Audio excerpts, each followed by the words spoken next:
안녕하세요, 돼지코 독서입니다. 연이은 강추위 속에서 목이 약간 쉬었는데 오늘도 그냥 열심히 리뷰해 보겠습니다. 오늘은 초콜릿 하트 드래곤이라는 책을 리뷰해 보려고 합니다. 나중에 아이와 함께 읽으면 좋을 만한 동화책을 고르다가 메시지도 담겨있는 괜찮은 책인 것 같아서 골랐고, 저자 소개는 굉장히 짧게 되어 있네요. 스테파니 버지스라는 작가이고 양력은 특별한 양력은 없고요. 그리고 2017년 북미 청소년 문학상 11 어워드 장르소설 분야 수상작이고, 출간 직후에는 아마존 6월에 이달의 책 선정에 전 연령이 함께 보는 재미있는 판타지 소설 장르로 선정이 되었던 책입니다. 짧은 줄거리 보자면, 주인공은 어벤추린이라는 어린 용이고, 어벤추린은 오빠용, 할아버지용, 아빠용, 엄마용, 언니용 등 그 사이에서 어린아이 같은 취급을 받으면서 부모님은 애지중지, 형제들에게는 무시당하는 하루하루를 보내죠. 용 여러 마리가 지낼 만한 엄청나게 큰 굴 안에서 지내는 어벤추린은 동굴 밖의 모험에 대해서 항상 꿈꾸고 있습니다. 그러던 어느 날 비슷하게 형제들에게 무시당하던 어벤추린은 자신도 이제 다 큰 용이라며 인간을 사냥해 오기 위해 아무도 모르게 동굴 밖으로 나오게 되면서 어벤추린의 모험은 시작되죠. 어벤추린은 모르는 사람들이 본다면 엄청나게 강력한 용이긴 하지만 실상은 세상 물정 모르는 어린아이였습니다. 어벤추린은 사냥감을 찾으러 이산저산 날아다닙니다. 그러던 도중 한 남자를 발견하게 되죠. 일단 어벤추린은 그 남자를 사냥하기 위해서 잽싸게 움직여야 했죠. 그래서 사냥 전에 자기 암시를 합니다. 나는 저 인간보다 더 크고 강해. 나는 이 산에서 가장 무시무시한 생명체라고. 그때 그가 어벤추린 쪽으로 고개를 돌리기 시작했고, 지금이라고 생각하며 입을 쩍 벌려서 소리 없는 고함을 내지르곤 몸을 날렸죠. 으아! 인간은 비명을 지르며 나자빠지고, 비행 실력이 부족한 어벤추린도 소나무들의 가지에 걸려서 날개를 긁히고 격렬한 고통에 같이 쿵 쓰러지게 되는데, 아야야야, 어벤추린이 한 말이에요. 인간 앞에서 비명을 지르는 용이 인간이 있다는 것을 인지하고 아차 싶어서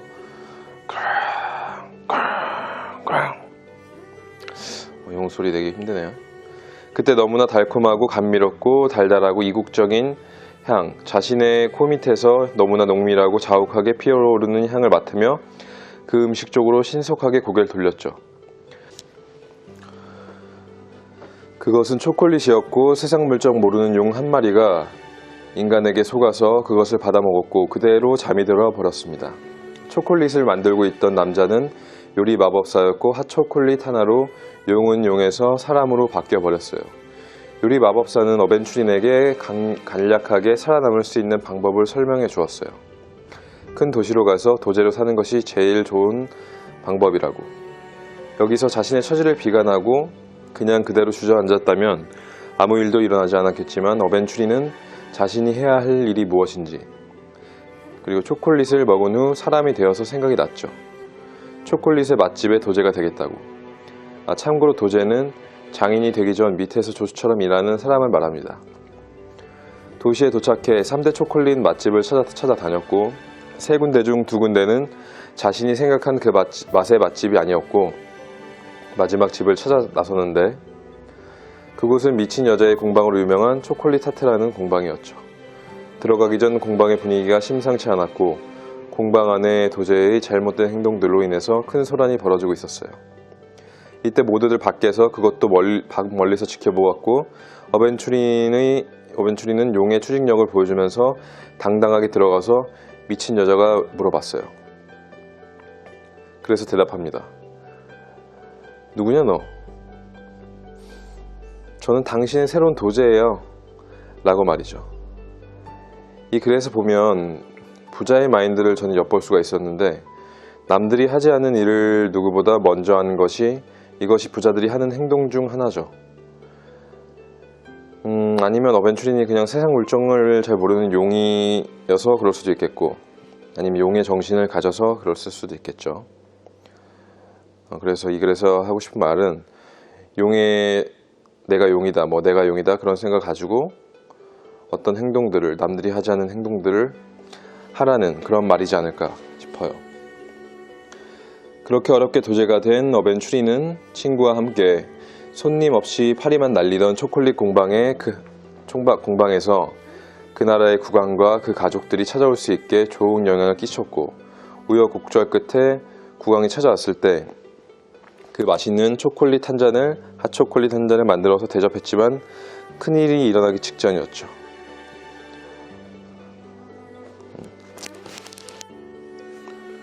그렇게 어렵게 도제가 된 어벤추린은 친구와 함께 손님 없이 파리만 날리던 초콜릿 공방에 그 나라의 국왕과 그 가족들이 찾아올 수 있게 좋은 영향을 끼쳤지만 그것과는 별개로 큰일이 일어나기 직전이었죠.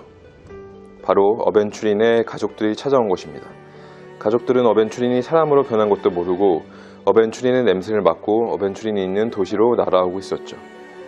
그 소식을 들은 국왕은 기사단과 마법사들을 보내서 용과 전쟁을 치르려고 준비합니다. 어벤추린은 다들 몰살당한 것을 알고 있기에 막으려고 하죠.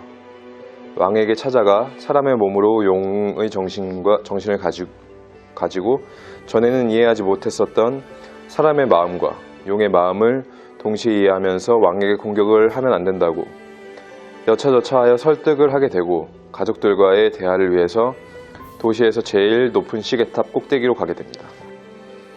처음에는 어벤추린을 알아보지 못하지만 이내 어벤추린의 행동들과 냄새를 맡고 어벤추린이라는 것을 인정하게 되죠. 이 과정에서 가족들은 또 어벤추린의 말을 듣지 않고 서로를 대하면서 서로들의 판단을 내리기 시작합니다. 더 이상 참을 수 없었던 어벤추린이 그만해! 라고 부르르 떨며 소리쳤어요. 그리고 말했죠. 내 말 좀 들어봐. 여러분 모두 들으세요. 평생 한 번이라도 좀 들어보라고요.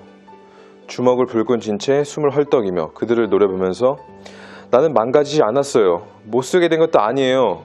드디어 내 사명을 찾았다고요. 가족들은 모두들 어처구니 없어하며 인간은 미개하다고 이야기하죠. 어벤추린은 말해요. 인간들에게는 학문보다 더 멋진 것이 있어요. 초콜릿 말이에요. 이렇게 되어 국왕 패밀리들과 용 패밀리가 도시에서 제일 큰 광장에서 모여서 만찬을 가지게 되고, 이전에 공방에 국왕이 초대된 때에는 불같이 화를 내며 나갔던 자신의 스승도 생각을 바꾸어서 나와서 같이 만찬의 요리사로 참여하여 어벤추린의 가족들을 설득할 수 있는 힘을 실어줍니다. 자신이 만든 핫초콜릿을 먹고 가족들도 똑같은 느낌을 가졌으면 하는 바람이 있었죠. 가족들은 하나같이 눈이 동그라지면서 말해요. 핫초콜릿을 먹고 난 이유겠죠. 이거 참 내 손녀야. 이제 보니 혼자서도 내 앞길을 잘 헤쳐왔구나. 이런 걸 만들 수 있는 가족이 있으면 집안에 얼마나 큰 보탬이 되겠어요. 아무렴 맛있는 보탬이 되겠지. 어벤추린은 말해요. 하지만 저는 이제 집에 돌아갈 수 없어요. 다들 이해하시지요? 가족들을 잘 설득하고 나서 공방으로 돌아와서 스승님 마리나와 대화를 해요. 나는 네가 처음 만든 핫초콜릿을 먹었을 때는 아무 느낌이 없었어. 그런데 이번에 저 핫초콜릿을 2모금 마시고 나니 갑자기 생각이 바뀌었어. 평생 그 어느 때보다도 자신감이 솟았거든. 정말로 대단한 일이지. 내가 하겠다고 작정한 일은 뭐든 할 수 있겠다는 생각이 들었어. 아니, 할 수 있다는 것을 그냥 알 수가 있었어. 그래서 왕이 나를 불렀을 때 한순간도 주저하지 않았던 거야. 등줄기에서 전울이 흘러내렸다고 해요. 무슨 말씀이세요? 마리나는 찬찬히 말을 이었어요. 내 말은 네가 저 핫초콜릿을 만들 때 정확히 무슨 생각을 했는지가 매우 궁금하다는 뜻이란다. 저는 아마 내가 원하는 무엇이든지 될 수 있다는 그런 생각을 하고 있었던 것 같아요. 드래곤일 수도 있고 인간 소녀일 수도 있고 그 둘 모두 나라는 생각이요. 마리나는 그 이야기를 듣고 나서 남아있는 핫초콜릿을 먹어보라고 한다. 웬만하면 밖에서. 핫초콜릿이 한가득 채워진 도자기 잔을 넘치지 않도록 조심스럽게 받쳐들고 주방에서 초콜릿 타트의 정문을 밀고 밖으로 나오니 늘 붐비던 거리는 모처럼 비어 있었고 늦은 오후에 쌀쌀한 공기만이 불어왔죠. 왜 그랬는지는 모르겠지만 보는 사람이 없어서 다행이라는 생각을 했죠. 드디어 잔을 입가에 가져가서 첫 모금을 마셨는데 폭발하는 듯한 칠리 맛과 함께 입속 가득히 불꽃이 터져 오르는 것 같은 느낌에 눈을 감았고 따스하고 순수한 확신이 어벤추리는 안에서 흘러 넘치고 있었어요. 너무나 경이로워서 입이 저절로 벌어졌고 속으로 생각했죠. 바로 이게 나야. 이게 나야. 어떻게 한순간이라도 의심할 수가 있었을까? 그러더니 갑자기 몸 양옆에서 날개 한 쌍이 터져 나왔고 언제나처럼 넓고 강하고 완벽한 날개였어요. 온기가 자신을 감싸며 강력한 힘이 어벤추린을 채웠죠. 마리나와 친구들이 나와서 신나게 웃고 있었고 마리나가 말했어요. 그래 됐구나. 그럼 다음은 넌 드래곤일 수도 있고 인간 소녀일 수도 있다지 않았니? 깜빡 잊을 뻔한 어벤추린은 눈을 감고 정신을 집중하고 다시 눈을 떠보니 아니나 다를까 눈앞에 인간의 손이 보였어요. 조그맣고 기민한 손가락 10개. 어벤추린은 생각합니다. 돌이켜보면 나를 처음 변신시켰던 요리 마법사는 자신이 의도한 것보다 더 큰 선물을 내게 준 셈이었다. 라고 말이죠. 이렇게 어벤추린은 요리 마법사의 능력을 갖추게 되었고 자신이 원할 땐 언제든 인간으로 용으로 변신할 수 있게 되었어요. 어벤추린은 그렇게 용과 인간 사이를 왔다 갔다 하며 지내게 됩니다. 여러분 저는 이야기를 들으면서 동화 한 편의 인생을 담았구나 라는 생각을 했어요. 오직 자신밖에 볼 수 없었던 강력했지만 부족했던 용이 인간의 몸을 가지게 되면서 성장기 속에서 생각의 힘이 참 중요하다는 생각이 들었습니다. 인간이 되면서 이해하지 못했던 게 아니라 이해하려는 생각조차 하지 않았던 미개하다고 생각했던 종족들의 집단에 들어가서 생활하면서 인간들의 마음을 이해하기 시작했고 용으로 살면서 느끼지 못했던 사명감을 꾸준한 노력을 통해서 얻었고 그것으로 타인에게 영향을 줄 수 있는 능력으로 나의 능력을 발전시켜서 가족들도 설득을 하고 주위에 있는 모든 사람들의 동의를 얻을 만한 지식과 능력을 갖추게 되어 그전엔 느끼지 못했던 용일 때도 느끼지 못했던 그런 큰 행복감을 느끼면서 자신의 길을 찾게 됐다는 이야기가 이 책이 하는 이야기인데 그 당시에는 우울하거나 힘겨웠던 일이 시간이 지나면 나에게 힘이 되는 일이 될 수도 있고 또는 즐거웠던 추억이 되는 경우도 있고 그때는 즐거웠던 일이 지금 생각하면 후회가 되는 일이 될 수 있는 것입니다. 그리고 어벤추린이 말했던 것처럼 나는 용이 될 수도 인간이 될 수도 있다는 말을 그것을 똑같이 나 자신에게도 적용했으면 합니다. 한 곳으로 치우쳐져서 나는 용이다. 나는 그냥 용이다 라고 치부해버리면 나만의 세계에 빠져서 현실과 상상의 괴리를 느끼며 진짜 현실과 멀어질 수가 있으니까 이것을 적절하게 활용해서 내가 하는 모든 일에 나는 용처럼 살아갈 수 있게 그것이 아니라면 내 안에 강력한 나의 멘토를 심어놓고 그것을 통해서 멋진 내면의 나를 만들어갈 수 있는 하루하루를 쌓아가셨으면 좋겠습니다. 요즘 여러 영상 매체들의 하이라이트 주제들을 보면 다 세계가 병들어가는 것 같고 다들 몸이 아프던 경제가 아프던 어디가 한 군데씩 힘들고 아픈 것 같은데 그것을 무시하는 것은 안 되지만 너무 그런 매체들에 휘둘려 사는 것이 아닌 나만의 인생의 프레임을 누구도 인정할 수 있는 강력한 뼈대를 만들어서 흔들리지 않는 자신을 만드시길 바라겠습니다. 오늘은 여기까지 하고요. 마지막 글로 마무리해 보도록 할게요.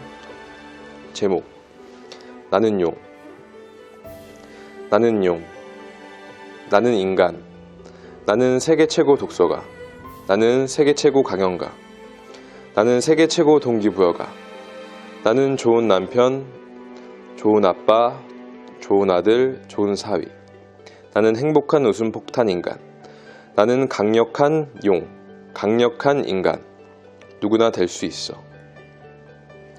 나는 날마다 모든 면에서 점점 더 나아지고 있고 나는 드래곤이다. 나는 날마다 모든 면에서 점점 더 나아지고 있고 나는 드래곤이다. 나는 날마다 모든 면에서 점점 더 나아지고 있고 나는 용이다. 여러분 모두들 용이 되시기를 바라겠고요. 오늘도 힘내십시오. 감사합니다.